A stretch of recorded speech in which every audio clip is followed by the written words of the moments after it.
नमस्कार मंडळी, स्वागत आहे सगळ्यांचं आपल्या मिनी ब्लॉगमध्ये। आणि आज पण सुरू झाली माझी रोजची सकाळची धावपळ।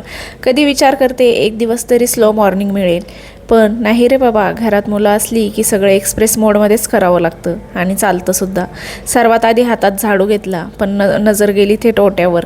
ओटा एवढा अस्तव्यस्त झालेला होता की म्हटलं चला आता ह्या ओट्यालाच आधी आवरून घेऊया। आणि ना फ्रीजमध्ये फक्त शेपूची भाजी पडलेली होती आज, तर म्हटलं चला ही आता जर नाही परतून घेतली तर पुन्हा खराब होऊन जाईल। आणि काही वस्तू फेकायच्या म्हणल्या ना तर आपल्या महिलांना ते अजिबात फेकू वाटत नाही, म्हणून छान अशी शेपूची भाजी बनवून घेतली। तेल टाकलं, तेलामध्ये शेपूची भाजी टाकली आणि आज ना शेंगदाणे देखील टाकायचे होते, पण सकाळपासून लाईटच नाही आहे। वाट बघितली आणि मग शेवटी भाजी टाकून दिली बिना शेंगदाण्याची। आणि त्यामध्ये डाळ टाकली मस्त आणि थोडंसं बेसन पीठ टाकलं, भाजी छान शिजवून घेतली।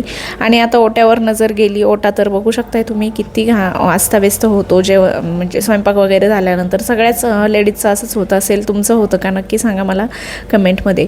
म्हणून आज गॅस ओटा फुल साफ करायचं ठरवलं आहे। थोडं क्लिनिंग म्हणजे थोडं मनाचं रिलॅक्सेशनसुद्धा होतं बरं का।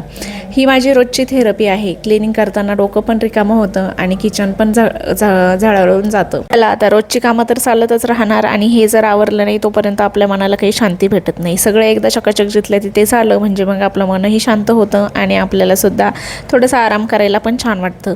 तर आज ना माझी पिल्लू घरी आहे, कारण ना तिला आज खूप जास्त प्रमाणामध्ये सर्दी आणि खोकला पण खूप आहे। त्यामुळे ना तब्येत ठीक नसल्यामुळे म्हटलं नकोच तिला शाळेत पाठवायला। आणि किचन आता छान चमकवून घेतलं। आता चला म्हटलं आईंचं काय चालू आहे, तर आई इथे मस्त अशा मूग धुत आहेत। आमचे हे शेतातील मूग आहे आणि मूग खूप सुंदर गावरान असे मूग आहेत आणि आम्ही घरच्याच मुगाची डाळ बनवतो, तर आतापासूनच डाळीला सुरुवात केली। मी ते वाळत घातले, आईचं धुणं चालू आहे आणि आता माझ्या घरातील कामं देखील आवरलेले होते।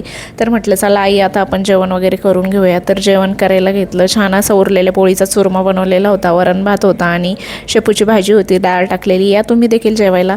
आणि तुम्ही बघू शकता शरीरचा आज चेहरा खूप सुकलेला आहे, कारण तिची तब्येतच ठीक नाही आहे आणि तिला मोबाईलमध्ये मला अजिबात गुंतवायचं नव्हतं। घरी असलं की ती नुसतं मोबाईल बघते, म्हणून मी तिला छान असे कलर वगैरे दिले।